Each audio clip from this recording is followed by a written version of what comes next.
forces to liberate Mosul are being assembled now. The operation to encircle Mosul, to begin the siege of Mosul and to liberate it, is going to begin, I hope, before Christmas. And the fall of Mosul, if it is successful, within months? It's a very large city, larger than some of the other cities in Iraq that have already been liberated. But I hope it will not be too long before Mosul and its population can live now free of Daesh. British and American drones are now constantly circling above Mosul, gathering intelligence. Recently, they have watched many of the senior Islamic State commanders flee the city. But there are around 2,500 to 3,000 fighters still there, and they're digging in, preparing for a bloody fight. They've been prepared for this as soon as they took it, actually. And so that's more than 2 years ago that they've been prepared for Mosul. And unlike Fallujah and some of other examples where the Iraqi forces have been able to swiftly take over the city, this is the threat. This is the biggest threat. And as we say, they're going to have to completely reorient their organization after this. And because of that, they're going to fight, probably to the death. The British government is starting to position humanitarian aid in northern Iraq ahead of the assault on Mosul. The United Nations estimates that 1.5 million people could need help after the city is liberated. The plans for Mosul have been drawn up now. Earlier this week it was agreed which forces would be involved. British jets will support from the air. We knew this was coming. We will outpace, we'll outmatch, and we'll outpunch Daesh in Mosul. It will be difficult, but we can adapt quicker than they can adapt, and we have the ability to bring things to bear upon Daesh that they cannot bring to bear upon us. If Mosul falls, it will effectively mark the end of Islamic State in Iraq. The US coalition forces will wait for the right moment before giving the go-ahead to the Iraqi forces. But after 2 years of daily airstrikes, that moment might now be sooner, not later. Alistair Bunkler, Sky News. To the United States now, and a video showing the moments leading up to the fatal shooting of a black man by a police officer in North Carolina has been released by his family. The footage, which was filmed by the man's wife, does not show whether he had a weapon. She is heard insisting he wasn't armed. There have been 3 nights of protests in Charlotte, North Carolina, since the killing. A warning that Cordelia Lynch's report includes pictures of the moments before and after the shooting and the sound of gunfire. Don't shoot him. Don't shoot him. He has no weapon. He has no weapon. Don't shoot him. These are the disturbing moments before Keith Scott is shot by police in North Carolina. His wife filming the fatal encounter as she pleads with officers. He has a TBI. He's not going to do anything to you guys. He just took his medicine. She then urges her husband to comply. Keith, don't let them break the windows. Come on out the car. Keith, don't do it. Keith, get out the car. Keith, don't you do it. Don't you do it. Keith, don't you do it. Did you shoot him? Did you shoot him? Did you shoot him? He better not be. I know that much, he better not be dead. I'm not going to come near you. I'm going to record, though. I'm not coming near you. I'm going to record, though. He better be alive, because I'm coming. You better be alive. How about that?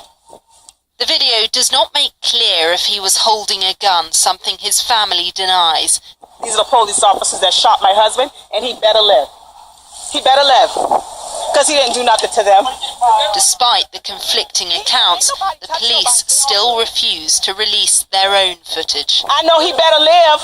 And the reason I want to release it when I can give more supportive information is because if it's proving our case or proving our case should go in a different direction, the only way to do that is to be able to establish probable cause.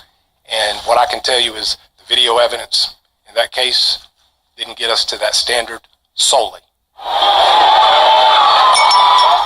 The 43-year-old's death sparked 3 days of protests.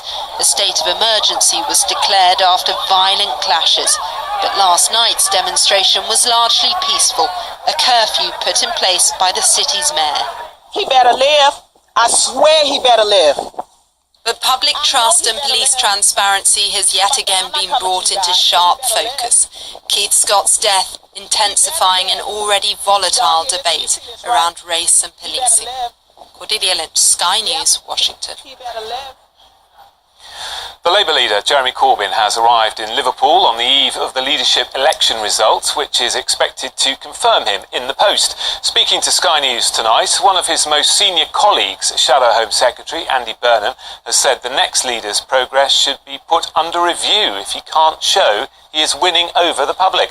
Our senior political correspondent, Jason Farrell, has the latest from Liverpool for us this evening.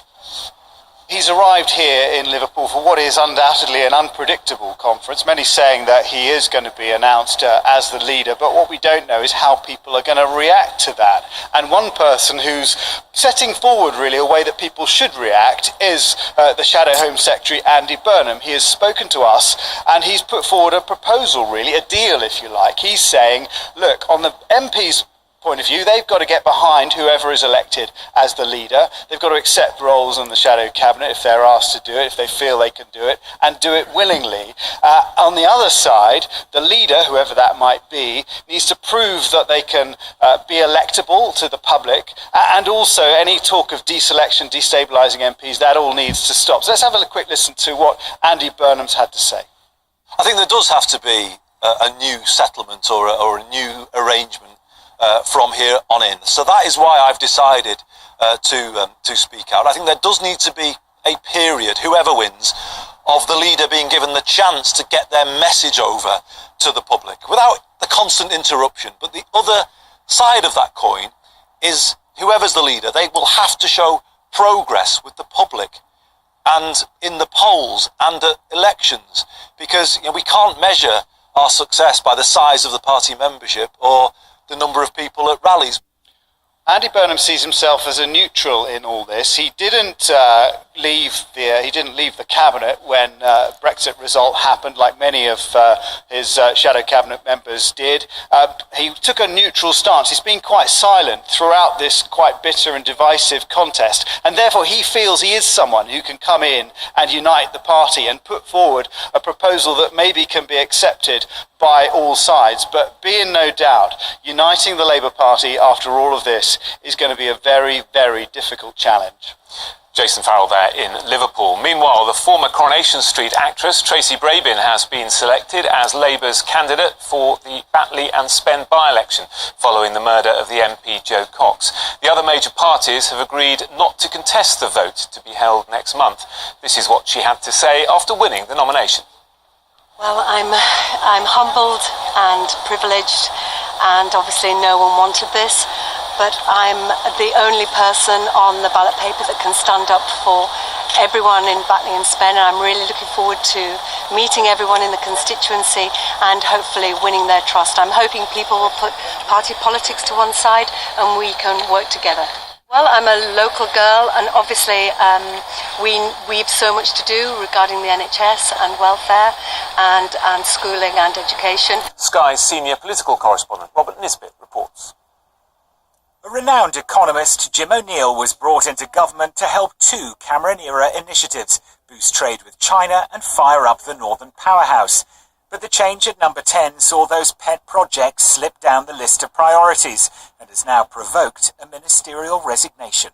Honeymoons in politics are notoriously short. Well, Theresa May moved into number 10 Downing Street back in July, and since then she's been stamping her authority on the role, bringing in many of her own people to fill out the ranks of government.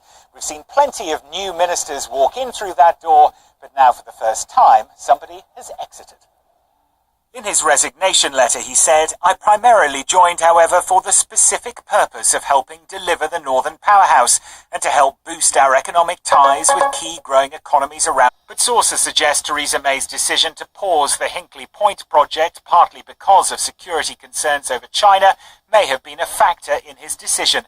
Announced just before the Prime Minister's visit to China for her first G20 summit, it was interpreted as another attempt to distance the new leader from the golden era policies of her predecessor.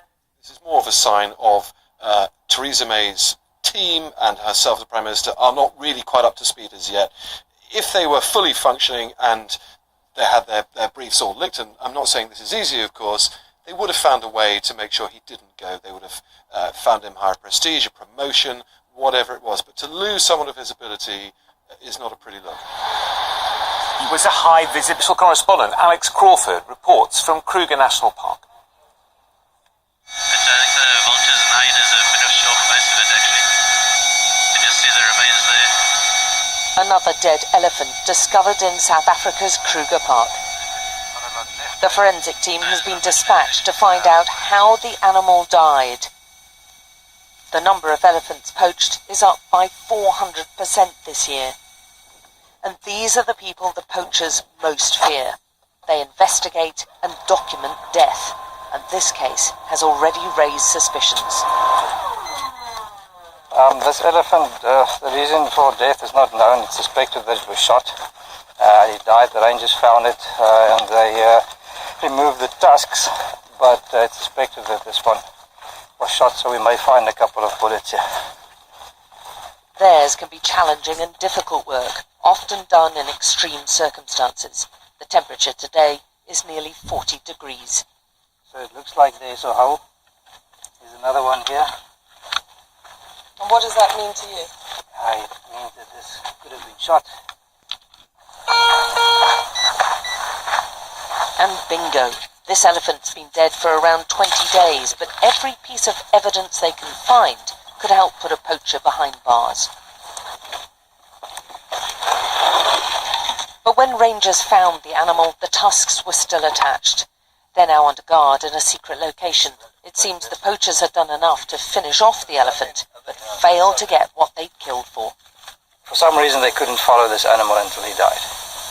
And it being an elephant, it's not very difficult to be able to follow it. So I believe that they were interrupted. Everything is recorded. This is a crime scene, and it never fails to move the investigators. It's always sad to see a lovely animal like this in a condition like this. It could have been roaming around, giving joy to all the people, all the tourists and stuff, and now you found this. It's undescribable, really.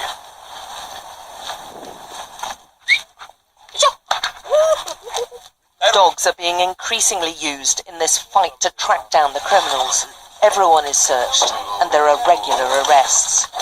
Normally, each and every day, sometimes we just grab them and arrest them in a normal basis. The Kruger National Park is teeming with wildlife, and it's a huge area to police. It's the size of Wales, and the poaching syndicates are turning their sights on elephants more and more. South Africa is luckier than many other countries. Its elephant numbers are healthy and increasing, part of the reason they want the ban on international trade in ivory to be lifted. But they believe this is why. Their robust approach to wildlife crime, deploying anti-poaching units by air. They may have fewer than a handful of helicopters, but their presence acts as a massive deterrent on the ground. And the South Africans are all too aware, with the overall future for African elephants so dire, they could end up being the custodians of the world's remaining elephants. What is shocking is that if the rate of decline of these animals keeps on going, in a few decades you won't actually be able to see that sight.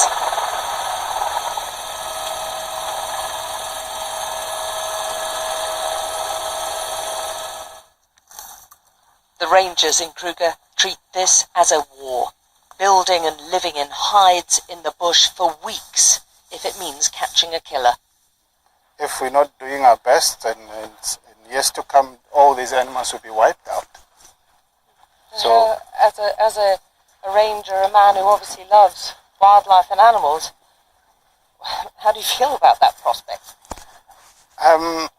At times when you're out here walking and then all of a sudden you come across a dead animal, it feels like you've failed. You failed yourself and then everybody else that believes in you. But saving the elephant will need concerted worldwide action. Alex Crawford, Sky News, in South Africa's Kruger National Park. There's plenty more still to come.